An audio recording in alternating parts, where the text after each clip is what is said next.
আমাদের বডিতে অগ্ন্যাশয় বলে বা প্যানক্রিয়াস বলে একটা অর্গান আছে। সেইখান থেকে কিছু সেলস আছে সেই অগ্ন্যাশয়ের মধ্যে, যাকে আমরা বলি হচ্ছে বিটা সেলস। সেই বিটা সেলস থেকে একটা হরমোন বেরোয়, যাকে আমরা ইনসুলিন নাম দিয়েছি। সেই হরমোনটার মেন কাজ কি? আমাদের শরীরের মধ্যে শর্করা বা গ্লুকোজটাকে মেনটেন বা একটা নর্মাল লেভেলে সেটাকে মেনটেন করে রাখা, যাতে করে আমাদের ডায়াবেটিস না হয় বা আমাদের শর্করা যুক্ত যে রোগ বা মধুমেহ যেটাকে বাংলায় বলা হয়, সেই রোগটা যাতে না হয়।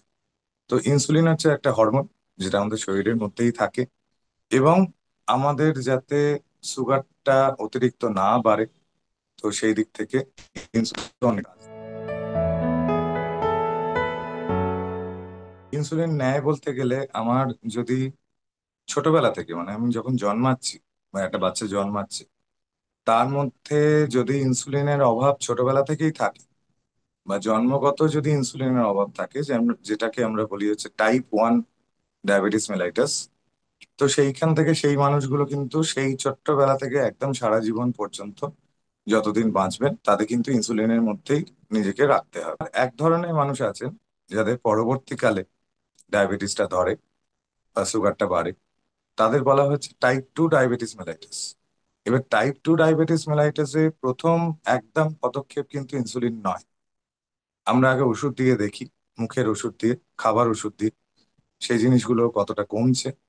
যদি দুটো বা তিনটে তারও বেশি ওষুধ প্রয়োগ করেও আমরা দেখছি যে পেশেন্টের সুগার আনকন্ট্রোলড আছে, বা HbA1c বলে একটা টেস্ট হয়, সেটা যদি 8-এর বেশি থাকে, তাহলে সেই মানুষগুলোকে আমরা কিন্তু ইনসুলিন অবশ্যই চালু করব। সেই মানুষগুলোকে কিন্তু ইনসুলিন অবশ্যই চালু করতে হবে। আর একটা সর্বোপরি যেটা হচ্ছে যে পেশেন্টের যদি রেনাল ডিজিজ থাকে, মানে কিডনির অবস্থা খুব খারাপ থাকে, যেখানে আমার অন্যান্য যে খাবার ওষুধগুলো সেগুলো টলারেট করতে পারছেন না, বা সেইগুলো আমার সেইখানে চলবে না, তো তাদের ক্ষেত্রেও কিন্তু ইনসুলিনটা অবশ্যই প্রযোজ্য।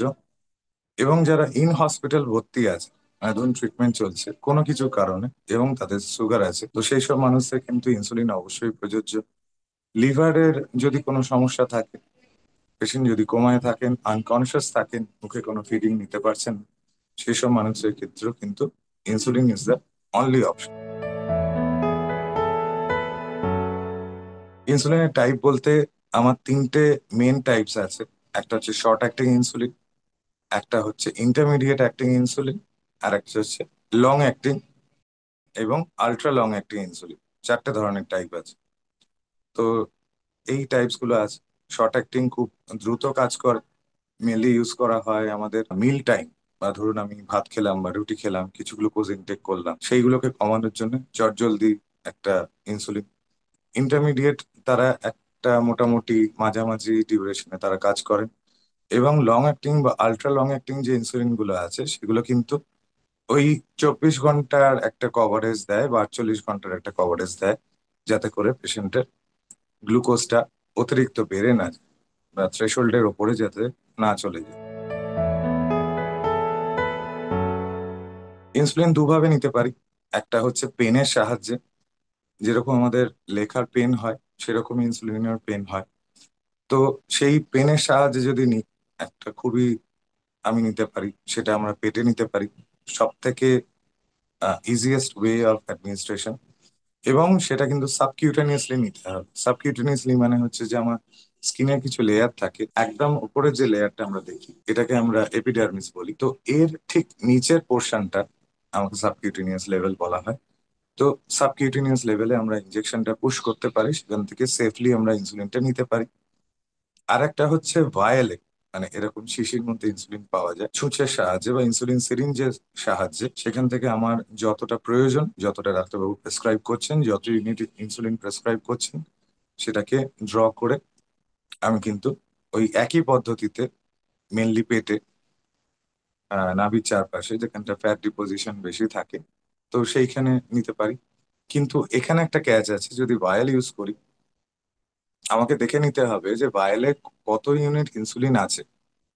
যদি আমার 40 ইন্টারন্যাশনাল ইউনিট ইনসুলিন থাকে পার ml, তাহলে কিন্তু 40 ইউনিটের ইনসুলিন সিরিঞ্জ ইউজ করতে হয়।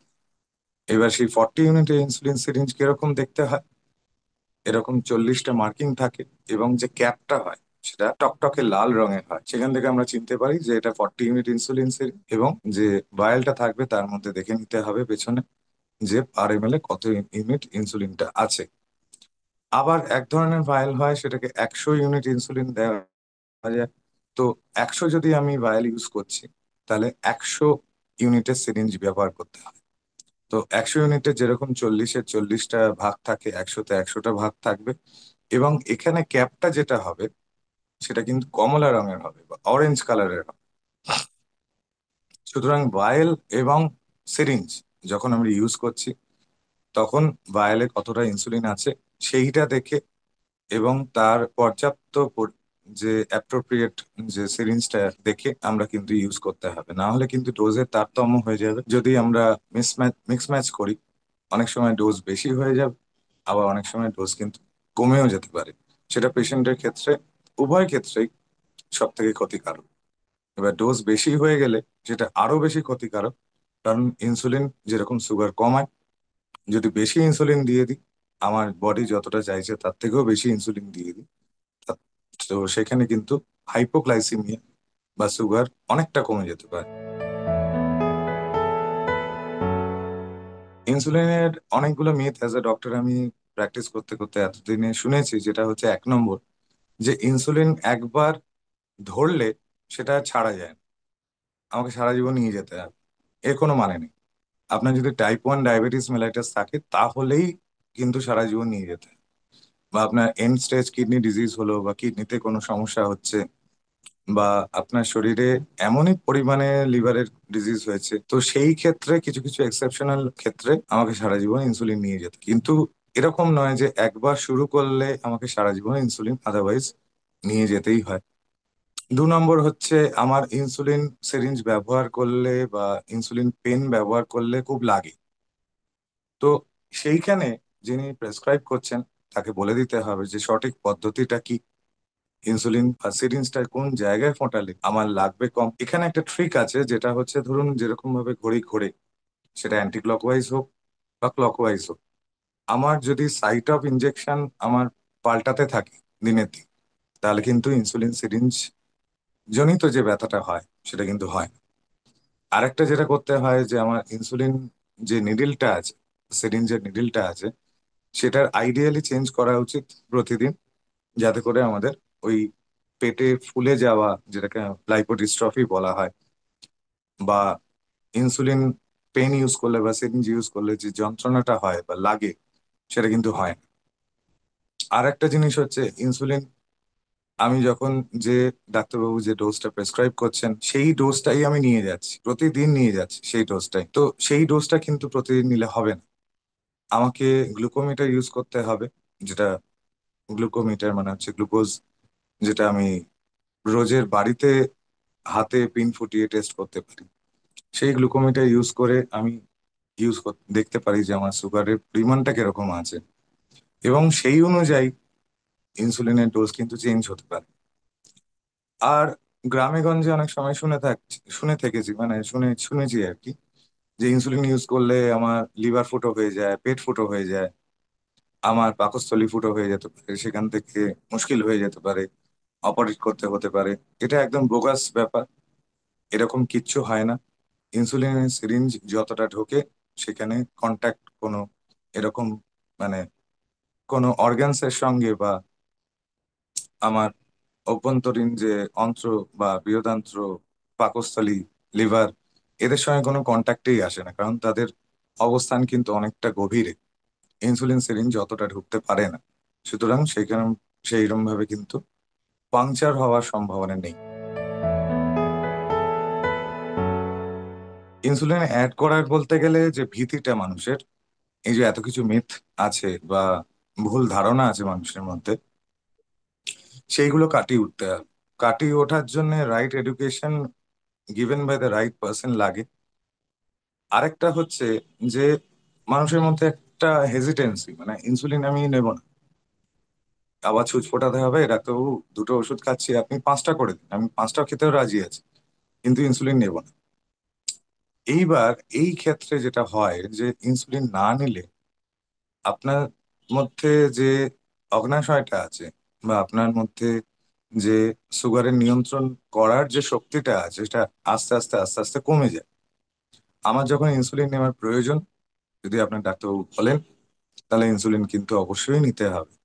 তাহলে কিন্তু অনেক সময় আমাদের শরীরটা বেঁচে যায়।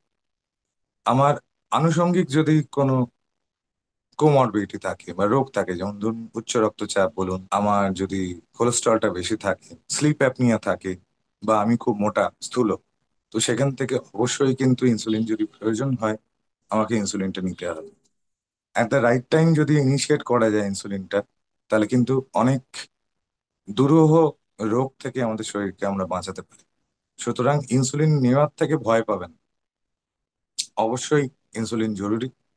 তবে যেটা মনে রাখতে হবে যে ইনসুলিনের সব থেকে বেশি যে কষ্টটা হয় সেটা হচ্ছে হাইপোগ্লাইসিমিয়া, বা হট করে সুগার ফল করে যায়। তো এইখান থেকে যেটা 1 নম্বর মনে রাখতে হয় যে অল্প অল্প করে সারাদিনে মোটামুটি খেতে হবে, 3 ঘন্টা 3.5 ঘন্টা ছাড়া ছাড়া স্মল মিলস নিতে হবে। এবং অবশ্যই বাড়িতে একটা গ্লুকোমিটার রাখবেন। সেটার সাহায্যে আমাকে কিন্তু ইনসুলিন, আমার গ্লুকোজটা নিয়ন্ত্রণের আসছে কিনা বা আমার গ্লুকোজটা অতিরিক্ত কমে যাচ্ছে কিনা সেটাকে আমার নির্ধারণ করতে হবে। এবং কিছু সাইন্স থাকে হাইপোগ্লাইসিমিয়া, যেমন ধরুন আপনার মাথাটা ঘুরছে, অতিরিক্ত ঘাম দিচ্ছে, হার্টবিট বেড়ে যাচ্ছে বা হৃদস্পন্দন বেড়ে যাচ্ছে, আপনার মুখ খুব ড্রাই হয়ে যাচ্ছে, হঠাৎ করে খুব মাথাটা ঘুরে যাচ্ছে বা ব্লাড প্রেশার কমে যাচ্ছে। তো সেখান থেকে কিন্তু অবশ্যই গ্লুকোমিটার দিয়ে চেক করুন।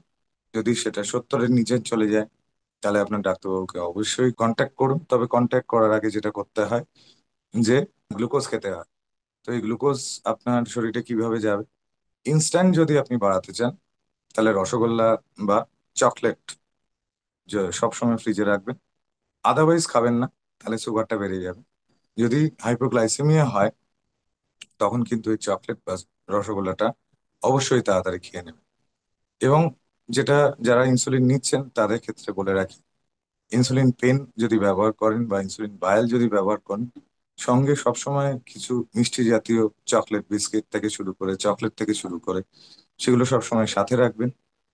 কোনো রকম যদি সিমটমস অফ হাইপোগ্লাইসেমিয়া হয়, সেগুলো বলা হলো, তো সেইগুলো যদি কোনো সময় কোনো দিকে ঘটে, প্লিজ ওটাকে গ্যাস ভেবে জেলোসিল বা অ্যান্টাসিড, ইনো খেয়ে সাপ্রেস করতে যাবেন।